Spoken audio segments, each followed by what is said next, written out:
Alhamdulillahi Rabbil Alamin. Mes chers frères et sœurs, il ne vous échappe pas qu'il nous reste quelques jours, voire quelques heures. On peut se permettre de dire quelques heures, vu que le Ramadan est très proche. Quelques heures, et nous voilà entrés dans ce mois béni, dont Allah subhanahu wa ta'ala a fait maintes fois l'éloge dans le Saint-Coran. Ce mois dont le prophète alayhi afdalus salat wa azkat taslim a dit que quand il rentre, eh bien, Allah Jalla wa ala nous facilite l'entrée au paradis. Allah subhanahu wa ta'ala affranchit des gens de l'enfer. Allah Jalla wa ala ordonne à toutes les portes du paradis de s'ouvrir et à toutes les portes de l'enfer de se fermer. Et Allah Jalla wa ala donne l'ordre que tous les shayatin, les diables les plus néfastes, soient enchaînés. Pendant ce mois béni, ayyuhal akhyar, il y a des centaines, il y a des milliers, il y a des millions, il y a des milliards. Abshiru ayyuhal ikhwatul kiram, de musulmans dans le monde entier qui s'efforcent de se rapprocher du divin à travers l'abstention pour montrer l'amour qu'ils portent envers leur Seigneur, l'abstention de nourriture et de boissons pendant de longues journées. Mais ce qui nous importe, ce n'est pas simplement de jeûner, mais c'est avant même de jeûner de savoir comment réussir son jeûne du mois de Ramadan. Comment réussir à jeûner et à passer son mois complet en rendant notre Seigneur Tabaraka wa Ta'ala satisfait de nous. Comment réussir le mois du Ramadan? Et pour cela, on va indiquer quelques pistes efficaces et bénéfiques, Inch'Allah Ta'ala, afin qu'on parvienne tous à jeûner le mois du Ramadan, un mois complet comme il se doit, et afin qu'on puisse profiter au maximum de tous ces trésors que renferme Shahru Ramadan. Et les pistes, on va les voir au billahi tawfiq. ربنا هو الإله له من الأسماء ما اصطفاه الواحد الحي كذا المليك والملك المالك لا شريك. أيها المصلون, le premier conseil que j'ai à donner à moi-même ainsi qu'à mes frères et sœurs pour réussir, ce n'est pas pour jeûner le mois du Ramadan. Certes, il est demandé de prier, mais prier c'est une chose. Mais est-ce que tu as réussi à prier comme il se doit? Le prophète n'a-t-il pas dit « Sallu kama ra'aytumuni usalli » Ça c'est réussir la prière. Prier comme vous m'avez vu, prier. Et Allah Jalla wa ala n'a-t-il pas dit « Qad aflaha al-mu'minun alladhina hum fi salatihim khashi'un » On certes réussi. Il n'a pas dit ceux qui ont prié simplement. Réussi ceux qui ont eu cette humilité, cette concentration dans la prière. Donc prier c'est une chose, mais réussir la prière c'est une autre. Jeûner c'est une chose, mais réussir son jeûne c'est une autre. Faire son pèlerinage c'est une chose, mais réussir son pèlerinage c'est autre chose. Donc nous ce qui nous importe ce n'est pas que jeûner, mais c'est réussir son jeûne du mois de Ramadan. Et pour cela, eh bien, il faut prendre conscience de certaines choses essentielles pour te permettre de réussir. Et la première des choses, eh bien, nous allons rebondir sur la recommandation prophétique qui concerne la prière. Parce que vous savez que la prière, comme on ne cessera de le répéter, c'est l'acte d'adoration le plus noble, le plus grand, le plus important qu'il y a en islam. C'est la première des choses sur laquelle tu vas rendre des comptes au jour de la résurrection, le jour où le soleil sera au-dessus des têtes et que chaque être humain dira « Nafsi, nafsi, nafsi, moi ». Dieu t'interrogera sur la prière qui à la base était de 50 et Dieu l'a diminuée de par sa miséricorde. Et à travers l'amour qu'a eu le prophète alayhi salatu wassalam pour nous, à 5 prières. Et cela nous donne la récompense de 50 prières comme vous le savez toutes et tous. Mais ici, il faut savoir que le prophète alayhi salatu wassalam a donné des recommandations pour prier, mais pour réussir sa prière. Et parmi les plus belles des recommandations que le prophète a données, c'est quand il a dit cela à un compagnon du prophète alayhi salatu wassalam, un compagnon parmi les compagnons du prophète alayhi salatu wassalam. Il lui dit « Salli », simplement prie, non. « Salli salata muwaddi'». Voilà, comment réussir la prière. Regardez la belle recommandation. Prie, accomplis la prière de celui qui fait ses adieux. C'est-à-dire le prophète il dit aux compagnons, pour réussir ta prière, eh bien fais de ta prière comme si c'était ta dernière prière. C'est-à-dire tu te dis c'est la dernière prière, après je vais rencontrer mon Seigneur. Je vais quitter ce bas monde, je vais quitter ce monde, je vais me séparer de mes biens, je vais me séparer de ma famille. C'est-à-dire c'est le dernier acte d'adoration qui fait partie des plus grands actes d'adoration que je vais accomplir. Et le prophète nous dit, innamal a'malu bi al-khawatim. Les actions ne valent que par leur fin. Tu peux voir une personne qui peut-être était égarée toute sa vie, buvait de l'alcool, était loin de la religion, peut-être les derniers instants de sa vie, va se repentir, il va être sincère, il va être pieux, Dieu va lui donner accès au paradis. Alors qu'à côté, une personne, toute sa vie était dans les actes d'adoration, il manquait de sincérité, et juste avant de mourir, il a tout abandonné, il s'est égaré. Et Dieu lui a donné l'accès en enfer. Les actions ne valent que par leur fin. La preuve qu'on doit toujours rester modeste et ne pas se précipiter à juger les autres. Celui que tu critiques, peut-être demain sera meilleur que toi et toi pire que lui. Donc occupe-toi de toi, c'est déjà beaucoup. Eh bien, le prophète, il te dit, eh bien, c'est les dernières actions. Donc toi, quand tu pries, tu te dis, c'est peut-être ma dernière prière. Donc, la prière, c'est parmi les actes d'adoration les plus importants. Donc je la fais bien, comme ça, quand je rencontre mon Seigneur, peut-être je vais mourir après le Dhuhr, peut-être après l'Asr. Je fais le Maghrib, peut-être après le Maghrib, je vais mourir. Au moins, le plus grand acte d'adoration pratique, eh bien, je l'aurais fait de la meilleure des manières. Eh bien, de même, nous te disons, ya Abdallah, ce mois de Ramadan, quand tu vas le jeûner, dis-toi, je fais le jeûne de celui qui fait ses adieux. Combien, comme vous le savez toutes et tous, ont jeûné avec nous, ne serait-ce que dans cette ville, l'année dernière, et aujourd'hui, ils sont où? Tahta al-turab, rahimahumullahu jami'an. Ils sont sous la terre. Ils auraient rêvé, ils auraient espéré. Wallahi wa rabbil Kaaba.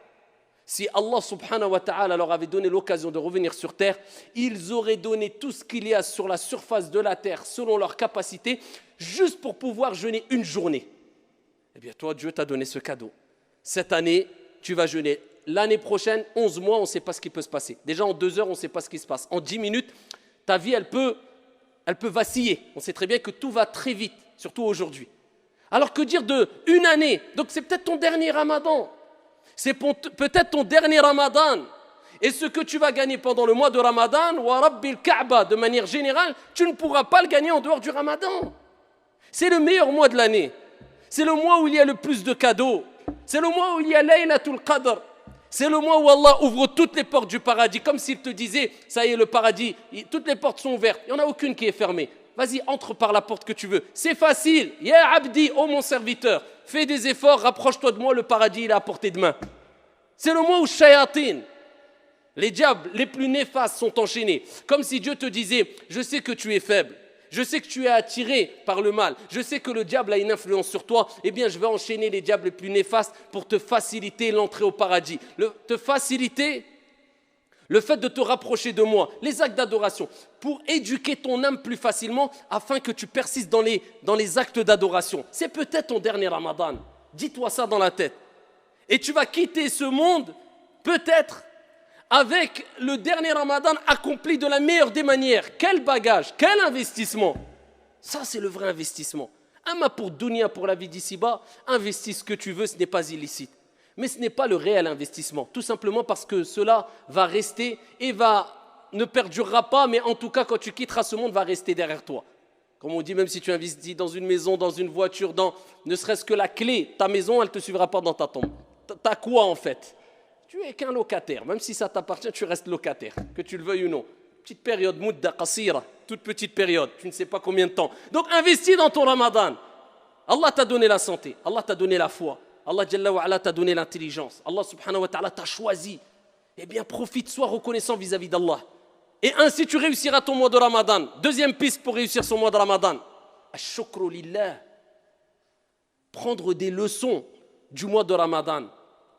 C'est le but du Ramadan. C'est-à-dire, le Ramadan, c'est une école. Pour réussir son Ramadan, ou du moins, pour savoir si tu as réussi Ramadan, regarde l'impact qu'a eu le Ramadan sur toi après Ramadan. Parce que Dieu, il nous éduque à travers les actes d'adoration.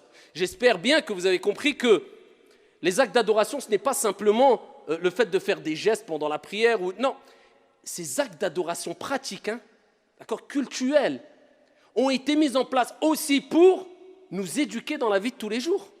Vous comprenez ça? Ramadan, si tu veux le réussir, eh bien, c'est que tu vas comprendre que c'est des leçons le mois du Ramadan et que ça doit laisser une marque sur toi après Ramadan.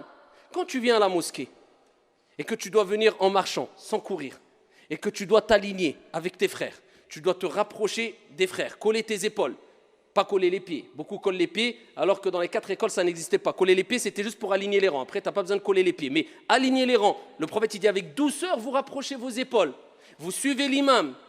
Pourquoi cette discipline? Pourquoi cette organisation? À une heure bien précise. Quand l'heure est passée, ça y est, tu vas prier tout seul. Des mouvements que tu fais en harmonie, tous ensemble. Tu suis l'imam, tu ne fais pas ce que tu veux. Pourquoi ces règles? Pourquoi ces comportements? Pourquoi cette gestuelle? Pour nous éduquer, nous apprendre à être disciplinés, à être organisés, à être carrés, à être sereins, à être apaisés. Mais est-ce qu'on a compris cela, nous? Normalement, on doit être les gens les plus éduqués, les plus disciplinés. Et malheureusement, illa man rahimallah, ce n'est pas le cas. Parce qu'on n'a pas compris que derrière les actes d'adoration, il y a une éducation qu'on doit mettre en application dans la vie de tous les jours, quand tu sors, quand tu vends, quand tu achètes. Dans chaque acte d'adoration, on peut puiser plusieurs leçons qui nous permettent d'être éduqués et disciplinés en dehors de la mosquée, en dehors de l'acte d'adoration lui-même. Siyam ou Ramadan, le mois du Ramadan, ça nous pousse à la modestie. Parce que tous les actes d'adoration, eh bien, c'est un des buts. C'est quoi? C'est la modestie, la prière. Tu pries aligné, tu es à côté du riche, tu es à côté du pauvre, tu restes modeste. Le mois du Ramadan, le pauvre ne mange pas, toi tu ne manges pas. Tu es riche, tu ne manges pas. Parce que tu as des millions, tu as le droit de manger avant le Maghreb, abadan, tu attendras le Maghreb. Pour mettre tout le monde au même niveau, Al-Hajj, eh bien tu es riche, tu es pauvre, tu vas mettre tes deux vêtements blancs qui ressemblent à un linceul. Pareil, sans sous-vêtements, sans rien du tout en dessous. Même le pauvre à côté de toi, pareil, on différencie. La modestie à tawadu. Le Ramadan comprend bien que c'est une école pour t'apprendre la modestie. Et t'apprendre aussi at-tadhiya, le sacrifice. Parce que l'islam, c'est une religion où on doit, à travers la prière, c'est un sacrifice la prière, parce que ça demande de laisser ton travail, de faire ta prière à l'heure, c'est un sacrifice ou pas? Dieu veut que tu sacrifies. Je parle du sacrifice bien compris, pas n'importe comment. Hein. Et pareil, le jeûne du Ramadan, c'est un sacrifice ou pas? Mais bien sûr. Comment ça, du matin, surtout nous ici, du matin, 6h du matin, 5h du matin, jusqu'à 21h le soir, 21h30, 22h, tu te prives de boire et de... Si ça, ce n'est pas un sacrifice, c'est quoi? Parce que Dieu te rappelle, tu as été créé pour m'adorer et je veux que tu prouves ton amour vis-à-vis de moi à travers des sacrifices dans les actes d'adoration. Eh bien là, tu dois prendre ces leçons en disant, plus le sacrifice est grand et plus Dieu sera satisfait de moi à travers des actes d'adoration tels le jeûne et telle la prière. Donc ça te montre que voilà, le Ramadan, c'est une éducation spirituelle, c'est une école spirituelle. Ainsi, tu auras compris un des buts du Ramadan et tu auras réussi ton Ramadan parce que ça te servira en dehors de Ramadan. Les bonnes habitudes que tu as prises pendant Ramadan, eh bien, tu vas les continuer. Pour réussir Ramadan, c'est de comprendre tous les bienfaits qu'il y a dans Ramadan.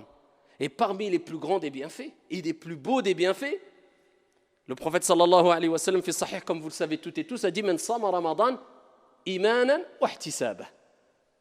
Ghufira lahu ma taqaddama min dhanbi. » Celui qui jeûne le mois du Ramadan, poussé par sa foi, c'est pas parce que par habitude ou pour ressembler aux gens ou pour que les gens disent « Oh, il jeûne » ou je ne sais quoi. Non, on n'a à imposer à personne le mois du Ramadan.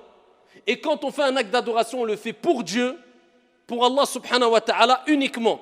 Celui qui fait le mois du Ramadan, poussé par sa foi, en espérant la récompense divine. C'est-à-dire quand tu fais Ramadan, tu espères la récompense. C'est quoi le Jannah, le paradis? C'est quoi?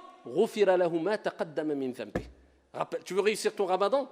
Eh bien, rappelle-toi de ce hadith, celui qui jeûne le mois du Ramadan, poussé par sa foi, en espérant la récompense divine, tous ses péchés seront pardonnés. Man qama Ramadan kadhalik. Le prophète, il dit aussi, celui qui fait la prière la nuit pendant Ramadan. Alors ça, retiens cela. C'est-à-dire, celui qui, tout le mois du Ramadan, il a fait qiyamul layl, la prière de la nuit. Tout le mois du Ramadan. C'est pour ça, ne rate pas une seule nuit sans faire au moins, ala al-aqal, les gens, alhamdoulilah, ils vont tous à Tarawih en général, mais au moins 2 rak'at après Salat al-Isha. Qiyamul layl, au moins. Comme ça, tout le mois, tu auras fait Qiyamul layl, le prophète, il dit, celui qui le fait, tout le mois du Ramadan, tous ses péchés seront pardonnés. Par contre, le prophète sallallahu alayhi wa sallam, il nous dit dans le hadith rapporté par Al-Bukhari, et il nous rappelle que Ramadan, ce n'est pas que se priver de boire et de manger, c'est un comportement, c'est un akhlaq, il dit, celui qui ne délaisse pas az-zour, le mensonge, et le témoignage, le faux témoignage, quelqu'un qui ment, pendant le mois du Ramadan, il a oublié que Ramadan, c'est avec la bouche, c'est avec les yeux, c'est avec les oreilles aussi. Eh bien, Allah n'a pas besoin de sa privation de boire, de nourriture et de boisson. Allah, il n'a pas besoin. Entre guillemets, tu te fatigues. Tu bois pas, tu manges pas, mais Allah, il n'a pas besoin de ton jeûne, parce que tu mens. Et le prophète, il dit dans Sahih al-Bukhari, il dit, celui qui jeûne, qui entame le mois du Ramadan, il doit s'abstenir de toute obscénité. Vous avez l'éducation ? Si tu veux réussir Ramadan, tu comprends que Dieu t'éduque, parce qu'il veut qu'il t'a facilité le fait que tu peux éduquer ton âme, parce que l'âme, elle s'affaiblit. L'âme instigatrice au mal, elle s'affaiblit. Vous voyez, on se sent faible pendant Ramadan, parce que le sang circule moins vite dans le sang, dans le corps, et le prophète alayhi salatu wassalam, il dit, Shaitan circule en vous comme le sang circule dans votre corps. Shaitan a moins d'influence sur toi, le corps s'affaiblit, l'âme instigatrice au mal, elle s'affaiblit aussi. Les shayatines sont enchaînées, les portes du paradis sont ouvertes, Dieu te facilite l'éducation de l'âme. Et le prophète, il te dit, donc c'est comme s'il te dit, maintenant éduque ton âme. Les mauvaises habitudes, tu es insulté, vous voyez, maintenant tout le monde, chaque phrase, il dit au moins 3-4 gros mots. Illa man rahimallah. Eh bien là maintenant, éduque ton âme. Tous les mauvais défauts, les défauts que tu avais, essaye petit à petit. On n'est pas des anges, on n'atteindra jamais la perfection. Al-kamal ou lillah. Mais essaye de tirer les plus gros défauts que tu avais. Entre autres, les mauvaises paroles. Le prophète, il dit, alayhi salatu wassalam, celui qui jeûne le mois du Ramadan, il délaisse toutes les obscénités. Il dit qu'il délaisse toutes les obscénités. Et si quelqu'un vient le combattre ou le provoquer, il dit, inni sa'im, inni sa'im. On te provoque. Regardez l'éducation du nefs là, c'est facile de se mettre en colère. Mais le prophète, il dit le fort, c'est celui qui retient sa colère quand il est en colère. Eh bien, tu dis je jeûne, paix, laisse-moi en paix. Et c'est comme ça que tu vas réussir le mois de Shahru Ramadan. Pour réussir Shahru Ramadan, eh bien, il faut comprendre le verset coranique. Shahru Ramadan alladhi unzila fihi al-Qur'an.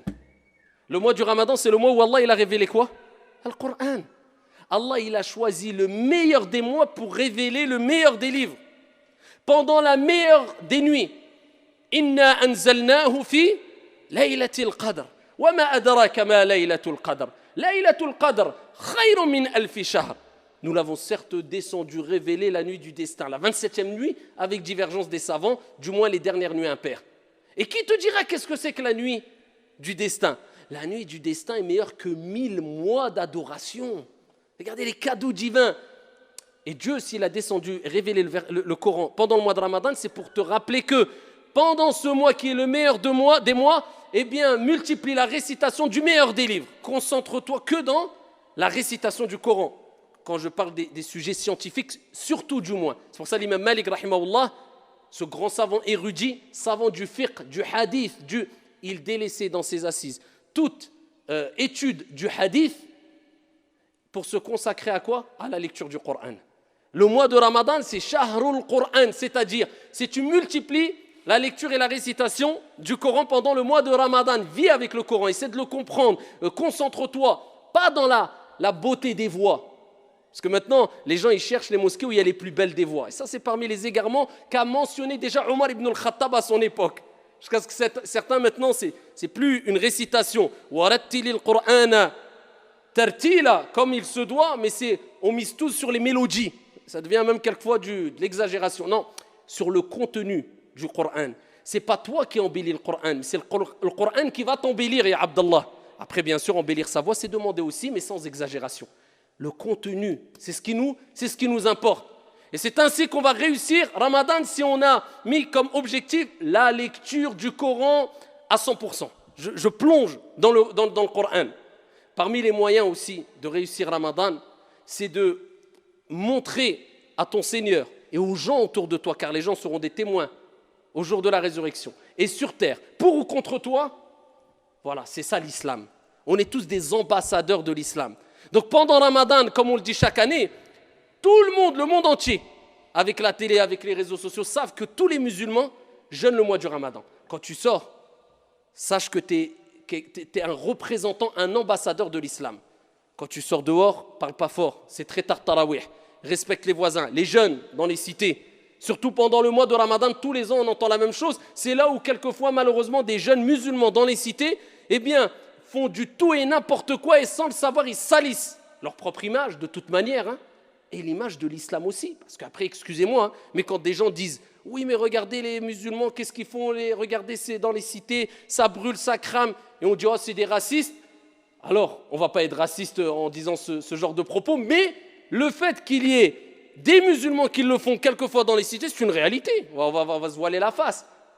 Et quelquefois, des gens, malheureusement, vivent la nuit dans les cités dehors et toute la journée, ils restent naas. Toute la journée, ils se lèvent la nuit et ils salissent l'image de l'islam. Billah. Comme une personne, ils ont demandé à un shir, c'est un savant turc, ils lui ont dit Ya shir, si quelqu'un dort toute la journée, est-ce qu'il aura la récompense du Ramadan? Il a dit oui, il aura la récompense, mais dans ses rêves. Eh bien, c'est ça. Toute la journée, il arrive le Maghreb, il sort, il se met beau, il va dans la cité, il parle fort, il crie. Comment tu veux que les gens ne soient pas racistes? Nous, on est les premiers racistes quand on voit ça. Donc, il ne faut pas exagérer, il faut se rappeler que Ramadan, ce n'est pas que je viens, je fais 2 rak'at à tarawih, je sors, je fais ruina. Si c'est pour faire ruina en venant à tarawih, wallahi al-adim, c'est interdit pour toi de venir à la mosquée, c'est obligatoire de rester chez toi. Parce que là, tu vas tout gâcher. Et Allah Jalla wa Ala parle de ceux qui veulent faire le bien, alors qu'ils font le mal, et Allah, il fait de leurs actions haba'an mansoura, poussière éparpillée. Ça part dans le vent. Respectez, ya ibadallah. Dès que tu mets le pied dehors, tais-toi, uskut. Tu n'as même pas le droit, shar'an, religieusement, de parler même à mi-voix alors qu'il y a des voisins à côté. Tu n'as pas le droit, 11h du soir, minuit, 1h du matin, tu vas parler, les gens travaillent le matin. Wallahi, tu n'as pas le droit. Et si tu n'arrives pas, eh bien je vous dis, shar'an, religieusement, tu n'as pas le droit de venir à la mosquée pour faire salat al-tarawih. Tu n'as pas le droit. Quelqu'un qui ne s'abstient pas, wallah qu'il n'a pas le droit. Et je le jure sur le mimbar. Pourquoi? Parce que salat al-tarawih, c'est surérogatoire. Et ici, respecter son voisin, qu'il soit musulman ou non, c'est obligatoire. Et jamais le surérogatoire va devancer l'obligatoire en islam. Donc, si toi tu n'as pas compris ça, eh bien, à toi de te remettre en question et de te dire que Ramadan, c'est un respect que je dois avoir vis-à-vis des gens et je suis ambassadeur de l'islam. Et ainsi, bi'idhnillahi tabaraka wa ta'ala, tu réussiras ce mois béni, tu profiteras de toutes ces récompenses ici qu'il y a dans le mois de Ramadan. Wallahu a'lam. Ayyuhal musallun.